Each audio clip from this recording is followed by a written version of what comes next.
Our next topic is going to be on primary hyperaldosteronism. Before we progress, you need to understand what aldosterone normally does in our body. So, and this goes back to the renin-angiotensin-aldosterone system that you'll learn in basic physiology. And typically what aldosterone does is cause what? Reabsorption of sodium back into your body, excretion of potassium, right, to maintain your blood pressure, increase intravascular volume. That is his normal job. Typically renin, stimulates the renin, which converts angiotensinogen to angiotensin 1, which is angiotensin 2, and angiotensin 2 is going to stimulate the adrenals to produce aldosterone, and also vasopressin, which continues to maintain your blood pressure when you have decreased renal perfusion. But that's basic physiology. In this case, we have a pathology going on. We have a tumor or an underlying adenoma that's producing excessive amount of aldosterone, irrespective of your renin-angiotensin system, independently. It doesn't care. It's just cranking up aldosterone constantly. So once you understand the basic physiology, this is a very straightforward disease. Aldosterone is going to stimulate the sodium-potassium ATPase pump, which is going to do what? Continue to retain sodium. Wherever sodium goes, water goes with it. What's going to happen to your intravascular volume, the volume inside your plasma, it's going to go up. But you're going to be losing all the potassium in the tubule. So let's draw this out, maybe to give you a better view of what we're talking about.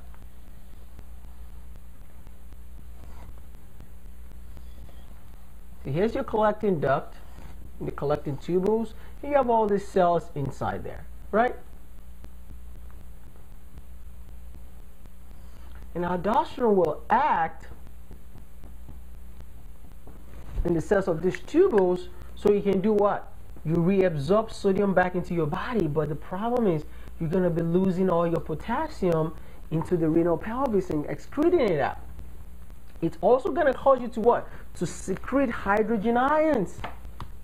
And these hydrogen ions are going to be secreted into the lumen, and once you lose hydrogen ions, guess what's going to happen? You're going to retain all your bicarbonate and develop metabolic alkalosis,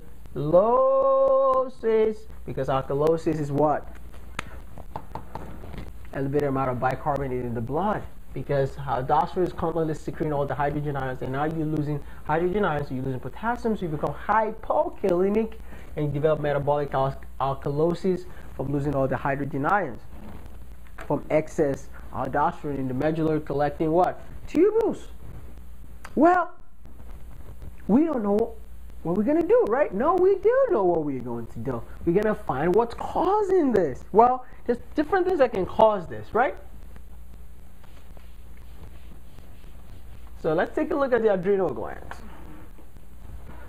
You see adrenal glands, nice and beautiful, and in this case we're talking about the cortex of the adrenal gland, right?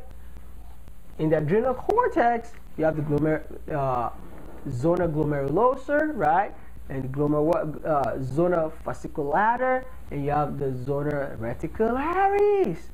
So in the adrenal cortex, aldosterone is made in the glomerulosa cells. Now, if you have an adrenal adenoma just sitting in there and cracking up tons and tons of aldosterone, well, that might be where the problem is coming from. Too much aldosterone from that adenoma. It could just be one single one. That it's called an aldosterone-producing tumor called Conn syndrome. So let's talk about causes.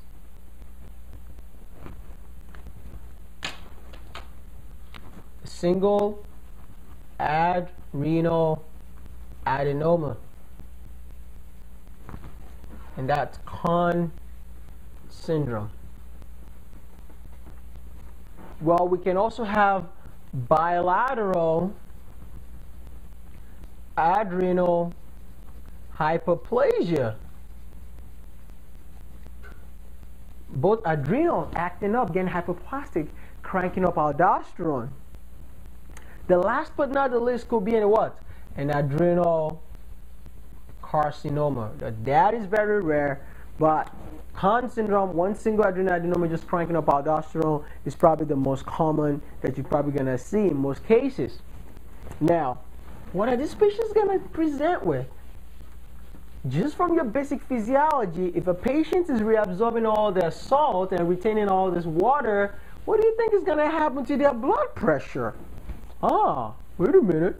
What's going to happen to my blood pressure if I retain all the salt? Well, let's see. Symptoms. They're going to have high blood pressure. It's very straightforward. They have increased intravascular, that's IV, intravascular volume. And that's what's causing them to retain a lot of water, because they're reabsorbing all the salt, losing all the potassium. That is the most common clinical feature. Now, they're going to have some headaches, fatigue, weakness. Let's talk about that. Fatigue and weakness. Well, why are they weak? Well, they're not anemic, but in this case, they're what? Hypokalemia. If the potassium is really low, it's like a 2.9, what do you think is going to happen? They're going to feel tired and fatigued from the hypokalemia. They'll have headaches. That's from the high blood pressure. People that have headaches always complain. People that have high blood pressure, which is hypertension, always complain of headaches. Like, oh, my head hurts. And when their blood pressure goes down due to too much perfusion in the brain, they feel much better. They also develop polydipsia. That's number 4.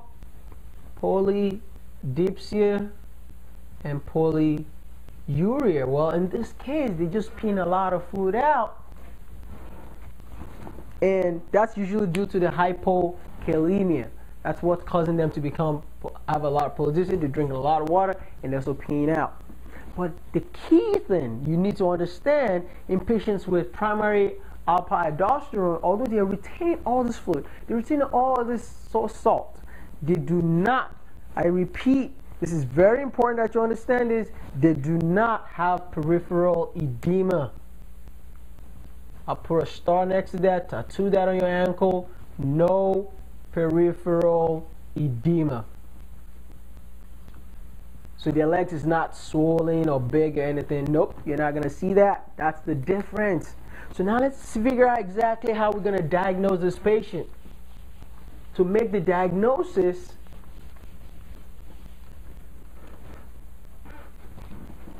making the diagnosis. Diagnosis, okay? How do we diagnose this disease? Well, it's very easy. We said, what is the normal cascade? The normal cascade works like this, right? We have decreased renal perfusion, right? Renin is increased, goes through the renin-angiotensin-aldosterone system, right? We increase aldosterone, and then what happens? Salt is reabsorbed, and we lose the potassium. But if there's too much aldosterone, renin will inhibit aldosterone because, hey, listen, we don't need you anymore, shut up. So when we want to order a test, we want to check the renin level because normally renin should be high to get us aldosterone high, but in this case, aldosterone is just super high, so we want to check the plasma aldosterone level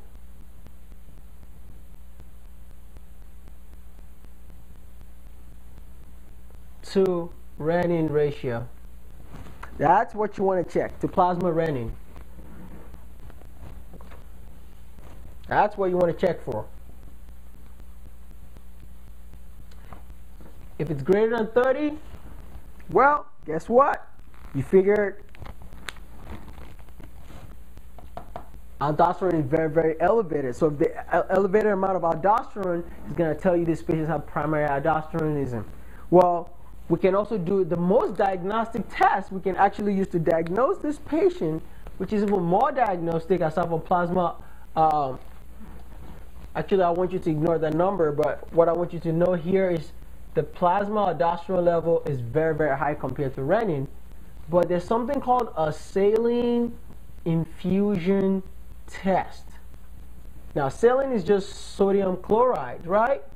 So in a normal person, if I give you salt, we're going to suppress aldosterone, because now we have enough salt already been infused into you. Aldosterone is like, okay, I don't need to reabsorb more salt, so it's going to drop down. But in this case, if I give someone that have primary hyperaldosteronism, what's going to still happen? The aldosterone level is still going to be elevated. So infusion of saline normally decreases aldosterone level, but in this case, in primary aldosteronism, it will not decrease. So aldosterone will still be high, still reabsorbing that salt. Like, listen, we have enough salt to increase our blood pressure. Stop. Now, how can we actually an imaging test to see what we're looking for? Because if an adrenal adenoma is causing a bilateral hyperplasia, we can't tell. So we want to take a snap picture. We order a CT scan. So imaging, right? You can get a CT scan or MRI of the adrenals. And if you see an adrenal adenoma, guess what? We go in there and we cut it out. If it's a bilateral hyperplasia, you don't want to do that. You're not going to cut bilateral hyperplasia. You're not going to cut out the adrenal. So that's where the treatment is going to come into place.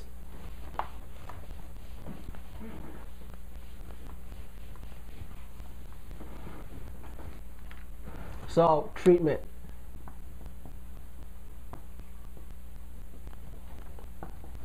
If it's an isolated adrenal adenoma, surgical resection.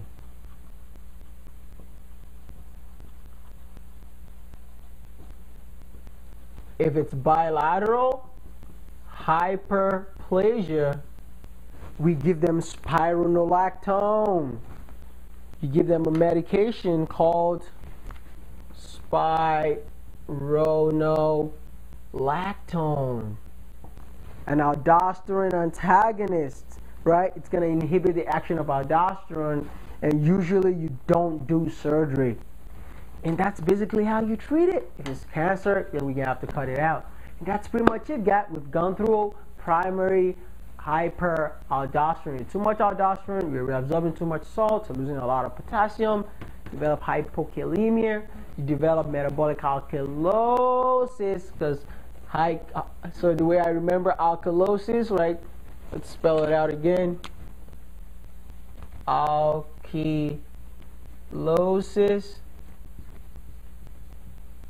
Potassium is always low. So you see that? Why hypokalemia and alkalosis, and too much hydrogen secretion inside the renal tubules is going to make you develop what? Metabolic alkalosis.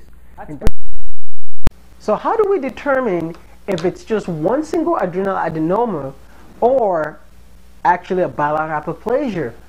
Well, there's something called the adrenal venous sampling.